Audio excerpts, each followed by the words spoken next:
তো কয়েকদিন ধরে সারা বাংলা জুড়ে সারা বাংলার সর্বস্তরের মানুষ এর প্রতিবাদে নেমেছে যে আরজি করের মতন একটা হসপিটালে একজন পড়ুয়া ডাক্তারকে যেভাবে নৃশংসভাবে খুন করে হত্যা করা হয়েছে এবং তার সাথে সাথে ওই হত্যার প্রমাণ লোপাটের যে চেষ্টা করেছে এই পশ্চিমবঙ্গ সরকার, এই পুলিশ প্রশাসন, তার বিরুদ্ধে সারা রাজ্যের মানুষ রাস্তায় নেমেছে, নানা রকম আন্দোলনের মাধ্যমে তার প্রতিবাদ করছে।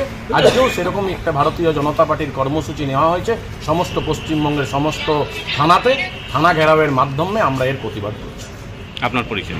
আমার নাম ছোটন চক্রবর্তী, ভারতীয় জনতা পার্টির জেলার জেনারেল সেক্রেটারি।